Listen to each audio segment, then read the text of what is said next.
Welcome to Puro Politics, the political podcast of San Antonio Express News. My name is Gilbert Garcia, opinion writer and columnist, and I'm joined by Metro editor Greg Jefferson, Kerry Clack, columnist, editorial board. And I didn't screw it up that time. Yeah. I'm really happy about that. So we're both amazed. Oh, yeah, I know. I am too. But be that as it may, we're going to talk today a little bit about U.S. Senator Ted Cruz, the master of misinformation, and Texas Attorney General Ken Paxton's lawsuit against Pfizer over the COVID-19 vaccine. But before we do that, wanted to talk about something that's coming up this week. It looks like the City Council is going to vote on a CPS Energy rate hike request. This is a 4.25% increase. The average difference for the average consumer would be $4.45 a month. And it's 2 years ago, CPS Energy made a rate request, which they described as an attempt to kind of get their fiscal situation stable after the Uri winter storm and the financial distress they were under at the time. Now they're talking about it as something to help them with infrastructure investment, and this is, I think, going to be one in a series of rate increase requests that we're going to see over the coming years. Greg, what's kind of interesting to me about this is that it looks like we got a coalition in opposition, right, coming from opposite ends of the political spectrum. Yeah. You've got council members Terry Castillo and Jayla Miki Rodriguez, who are hands down the most liberal members of the 10-member city council. And then on the right, you've got kind of newcomer Mark White in District 10, who's, he's pretty sharp fiscal and social conservative. Mm-hmm. And yeah, they've kind of come together in really not liking this rate increase. And I think Mark White has talked about possibly supporting a smaller rate increase. I think he's been pushing for a smaller one. I mean, are they all just coming from the same place, which is just, this is too much to be putting on? Yeah. I mean, it's with Terry Castillo and Jayla Miki Rodriguez. I mean, they represent some of the poorest neighborhoods in the city, and any rate increase is going to be a burden on many of their constituents. A little bit less so for Mark White. He represents District 10, the Northeast side. Not, it's not quite as, distressed as districts 2 and 5. But I mean, it's not a super wealthy community. So, there will be ratepayers he represents who are going to be, distressed at having to pay more every month for their, gas and electricity. I think for him, it's the principle of the thing. I think he feels like there's no budget that can't be cut. And I think that drives part of his argument that, CPS and the city needs to do more belt tightening before they go to voters or to council to ask for a rate increase. Here, I know we had people from CPS Energy at the editorial board recently. And I mean, one of the things I remember them talking about was the fact that they're kind of down on staff. They're low on personnel. That I think they want to beef that up as well as invest, do some infrastructure investment. And he also mentioned that they had cut, several executive positions over the years, but the need for infrastructure, the need for, I think they said 10,000 new telephone poles. It's no one ever wants a rate increase of any kind, and you always have to be cognizant of those who earn the least. But I thought they made a fairly strong argument about why, and also in breaking it into 2 or 3, smaller increments of increases. Yeah, and where our rates fit in with other cities in Texas, I think we probably compare pretty favorably. Right, and it doesn't help that they got a rate increase through council 2 years ago. Yeah, that was the first time in 8 years. Yeah. There's a really good argument to be made that they should, particularly given the growth of San Antonio in that time, they should have had a rate increase somewhere in that period, at least a rate increase, probably more, just to keep up with demand. And so it's not surprising. And in fact, 2 years ago, they kind of signaled that there was, a series of rate increases coming, and here it is. Yeah. That's actually a consistent problem, whether it's local, state, or federal government when it comes to infrastructure. And there's always this delay in investing in it. And then when someone really gets serious about investing in it, because of the lack of investment over the years, it's a little bit, it's more than if we had done the right thing all along, it wouldn't be like this. Yeah, you got to be ahead of the curve on that. I mean, if you're going to be effective. And as you pointed out, Carrie, they probably could have. I mean, it would have been a hard political sell, but they could have a couple of years ago said, well, we're going to do 10, 15%, something really huge, and had all the pain at one time. And they've determined that, I think we're going to see this happen in a couple of years. They're going to come back, and they've decided we're kind of adjusting, seeing if we need as much as we think we do in 2 years, and we'll look at that. But this is going to be one in a series. And it's probably better to do it this way, I think, than to do. And the reality is, I mean, this is a city-owned utility. They're never going to do a shock rate increase. Yeah. That's just never going to happen. Where it's like, hey, we'll just get this done all in one shot. No, you're not. I mean, they're struggling. It's like what's really surprised me this time is that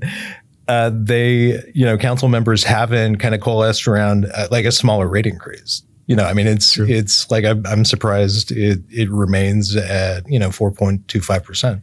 Although I think Mark White we will probably be trying to push for something smaller. I doubt if that'll happen. One of the things that we've heard too is from Public Citizen, the consumer advocacy nonprofit. They have advocated for a consumer advocate, an independent consumer advocate. I think. In Austin, where they also have a city-owned utility, they have a consumer advocate. CPS Energy has kind of argued that they don't see the need because they've got their board, they've got city staff, they've got city council. There are different layers where there's scrutiny happening. I mean, on the flip side of that, because it is a city-owned utility and 14% of their revenue goes to the city, you could say that city staff and city council have a vested interest in the situation. So I can see the argument for having someone independent. It doesn't look like that's going to happen, although ultimately, I mean, if city council decided to do something like that, I mean, that would really be it just doesn't appear that council. This is something that Mickey Rodriguez proposed a couple of weeks ago. He did a council CCR, basically trying to set in motion a policy under which city council agrees to go out and hire an independent advocate or consumer advocate. And he did, to do a CCR, you need, at least 4 other council members. He got that. But I think it was probably, I just didn't get the sense that it was really hard support because it hasn't gotten anywhere. I think you've got several council members who say, oh, yeah, we should entertain the idea, just not now, because that would slow things down. I mean, the council, as we talk this afternoon, CPS trustees are going to vote on the rate increase. It will almost certainly pass. And then on Thursday, council will take it up. They want to get this done, by the end of the year. To go out and hire, an independent advocate would take months, and nobody seems willing, except for maybe Mickey Rodriguez and maybe Derek Castillo, willing to do that. I mean, one of the complaints about CPS Energy in the past, and I know former Councilman Mario Bravo, you talked about this quite a bit. He felt there was a lack of transparency at CPS Energy. Has that changed at all? Is your sense that there's been some improvement on that? No? Not that I've seen. Yeah. I mean, I've missed something, but it seems like this status quo kind of remains. Like the rate advisory committee. I mean, it's the argument for an independent advocate is that they wouldn't be beholden to CPS or city staff the way this committee is, and that doesn't seem to have changed.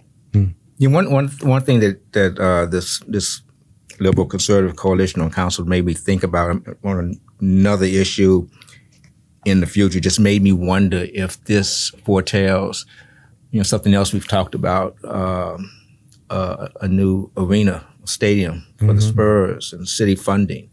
And I've wondered if when that comes up, will we see some kind of liberal conservative opposition to it. I mean, that's for discussion. I think it's possible later. Yeah, so. totally. By the way, it is worth pointing out that we saw this 2 years ago. I mean, it was 2 years ago. There were 3 votes against the rate increase.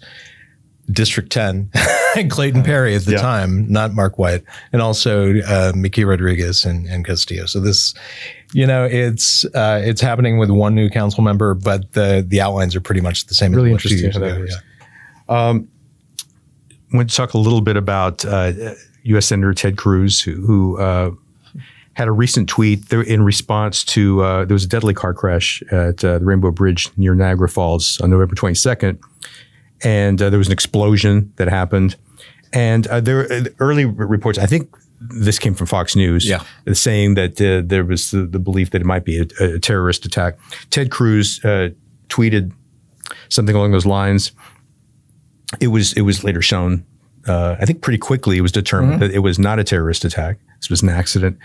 And he kept the tweet up for several days. If he corrected himself or apologized or anything, I'm not aware of it. But Carrie, you wrote an editorial about this, what I really liked was that you were looking at the fact that this is part of a pattern with him. Yeah, Cruz is, and sometimes they're funny, but there's I don't think there's a member of Congress, United States Senate, who more often gets played with false information and then shares it on Twitter than does Cruz. Yeah. There have been times when there have been parody accounts that he has shared with a comment that says, this could be a parody. Well, it was a parody, Ted. Maybe you might want to hold off on sharing that. Before. He does. There was something a year or two ago when the story about new COVID restrictions and government of WA. And he shared that because he thought that meant it was, coming out of Washington, where it was Western Australia. Yeah. And nothing to do. This one was more serious because ever since 9/11, anytime there's a plane crash, an explosion, a shooting, we all think now, we're conditioned, we should be, to think that it might be a terrorist attack. And you wait for more information. And he shared this tweet that came from this right-wing propagandist, Benny Johnson, who got it from Fox about that it's an attack. And he says our worst fears have been realized.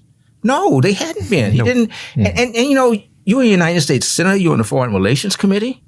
You have access to information that we don't. And you could also wait. But, it became a thing amongst, Kerry Lake, the failed gubernatorial candidate in Arizona. She shared a tweet with the similar information. Our worst fears have been realized. And it's the lack of responsibility and the fact that it's almost like they're just waiting for something like this to happen so they could blame it on Biden. Oh, yeah.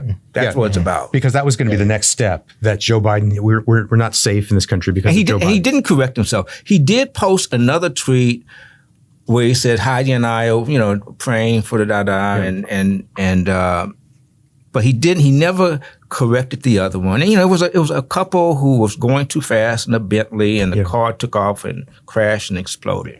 But in that first tweet, he referred to them as attackers, and has never apologized for that. Yeah. And, there are two things happening here. I think one is that, we live in a climate where I think a lot of people feel a desire to be first rather than correct, to get to be quick with a response rather than make sure that you know what you're talking about. You expect more. You should expect more from a U.S. Senator. I don't necessarily expect more from him, but you should be able to expect more. As you said, he has access to a lot of information, and he also should have a sense that he has a big platform, and he should a sense of responsibility. Marjorie Taylor Greene, she does stuff like this. Yeah. I think she's just stupid. Yeah. One thing you can say, Cruz isn't a dumb man. He's very intelligent. So it's more cynical. He knows what he's doing. And the thing is that if you get the clicks in the moment, if you're later proven wrong, you can just ignore it. And that's the other thing that I think is happening here, which is very much a product of the Donald Trump era in politics, which is you don't apologize for anything. Yeah. You don't acknowledge it. If you were, if there was a hoax and you fell for it, just ignore it, and because the worst thing you can do is to apologize for anything. I mean, there was a time actually when people when politicians said, hey, I was wrong. I mean, I think going back to like the Bay of Pigs, that one stands out to me. John Kennedy, it was a horrible situation, but basically said it was my mistake. And his poll numbers went up, which prompted him to say, apparently, privately saying, it's just like Ike. The worse you do, the better they like you. Which, maybe was unfair to Dwight Eisenhower. But anyway, the point is that people appreciated a willingness to take responsibility and say you did something wrong. And I don't know. I think we've lost that. Yeah. Maybe. Certainly our politicians have lost that. Yeah. I mean, with Ted Cruz in particular, I feel that he's a politician who finds kind of the verification of facts, and sometimes facts themselves are meaningless. It's all in service of the argument and, owning the Biden administration. Because, this Rainbow Bridge tweet was a setup, as you said, to criticizing the Biden administration. To him, it was maybe inconsequential what the actual facts on the ground were. Those were still kind of being sorted out and determined. He had an argument to make, and he was going to set it up, and he was going to make it. Yeah, there were, and there are probably at least a few people who didn't follow up, maybe saw his tweet, and it maybe reinforced some sense that we're not safe in this country. And so mission accomplished for Ted Cruz, if that's what he was trying to do. And as you said, Greg, I mean, the facts were really just, kind of irrelevant, I guess, to him in this case. Speaking of a political figure who doesn't have the highest regard for accuracy or the truth, there he is. Texas Attorney General Ken Paxton, he's at it again. He filed a lawsuit, Dave P. in last Thursday in Lubbock County District Court against Pfizer over the COVID-19 vaccines that they manufactured. And, his argument is that they misled people. I think that the suit says Americans were given the impression that Pfizer's vaccine would end the coronavirus pandemic, and contrary to Pfizer's public statements, however, the pandemic did not end. It got worse. So he's asking for millions in damages. So is he going to go after the manufacturers of the flu vaccine? Yeah, because it's still around. Yeah, that's true. And some years it's worse. Yeah. I've often wondered, if there's an understanding of how vaccines work. I mean, vaccines are to fortify the body to be able to withstand whatever you might contract. They're not necessarily to eradicate it, although your hope is that over a period of years. And I think what we've seen with COVID is, it's certainly part of our world, and there are people who are in hospitals right now because of it. But I think that what we've seen over time is, and I think largely thanks to vaccination, that the numbers did go down, and we've seen variants, but as I think with each variant, it has weakened. So I just wanted to look at the numbers a little bit, because what he's kind of playing with is saying that that we've seen more people die since. In January 2021, which was right after the vaccine went online. I think it went online in December. The first few weeks, things were really disorganized as far as the distribution and and actually vaccinating people. And Joe Biden doesn't get a lot of credit for this because the vaccine is so controversial now. But I think one of the things that his administration did was, I think they brought some organization to the process when he took office in January 20th of that year. But in early January 2021, we were at the worst point of the pandemic, because the vaccine was really just starting to be administered, and we were averaging more than 3,000 deaths per day in the country. I think by June of that year, I want to make sure I have the numbers right on this, but I think by June of that year, we were down to 300 per day, which is horrible. But that's a 90% drop that we saw in 5 months. And if anything, you could have thought that we might see the numbers go up during that period, because this was during a time when you started just because of the rebellion against some of the restrictions and wearing masks and these kinds of things, that states were opening up more and more. Texas certainly did. So people were out amongst each other a lot more during that 5-month period, but yet we saw deaths drop by 90%. Is it just pure coincidence, or is it the fact that we had a COVID vaccine that was starting to be administered to the country? Even now, I mean, and to Greg's point about the flu, I mean, I don't remember Pfizer, Moderna ever saying that this is going to eliminate it. It's just going to go away. It's going to be with us. I mean, it's going to take on different forms. And, you know, I've gotten to the point where I no longer carry a mask in my pocket, but I wonder. Sure. But as often as we are out in public, and all of us are out in public, and most don't wear a mask anymore, yeah, people still get sick with COVID, but they're not dying. Well, it's interesting because I was thinking about that point a couple of weeks ago because I was listening to, you know, Bill Simmons has his sports podcast, and he was talking to his sidekick on the podcast and saying a couple of weeks ago, saying, I had a kind of a lousy week. I got COVID, and I was just, and he was talking about it like, the way we've often talked about getting the flu. Yeah. And I mean, I know, and I want to say, I know for many people, it's currently suffering with it. I mean, it's much more serious than that, as it is for some people who get the flu. But I think it's starting to become that kind of reality in our. Yeah, I mean, I think we've all had the experience of we've either had it, or coworkers have had it, friends, and it's just not been like the existential threat it was in 2000. It's in general, it's becoming more flu-like. It's endemic now, not. I can say not really pandemic. I had it twice. I had it before the vaccine and after the vaccine. I was much sicker before the vaccine. So. Yeah, I mean, just the numbers would indicate that the vaccine had a tremendous effect and would have had a bigger effect. But there were scare tactics that were employed to keep. The great majority of people in the country did get vaccinated, but a lot of millions didn't. And one of the things that gets left out of Ken Paxton's lawsuit in saying that, that these big claims were made for the vaccine that were exaggerated, is that some of the biggest claims for it came from his hero, former President Donald Trump, who in December 2020, in his final weeks in office, was saying this is going to be miraculous and it's going to have a big change. And we know that he was pushing to see if the vaccine could get emergency approval before the November 2020 election, because he thought this could swing the election for him.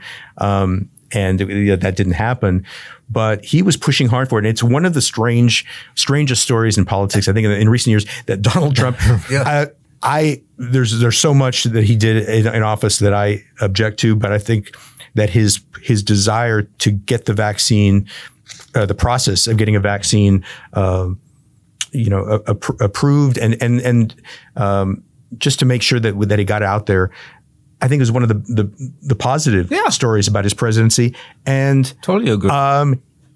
His biggest supporters, many of them hate the vaccine. The rare times that he talks about it, he actually will preface it by saying, people don't like me talking about this. And it's just a very odd situation. Yeah. So we'll see what happens with it. I'm not expecting, I think I could be wrong, but I think this Paxton's emboldened. He's emboldened now. Yeah, that's true. Yeah. After he came out of the impeachment. Everybody thought he was going to be unleashed. Now it's unhinged.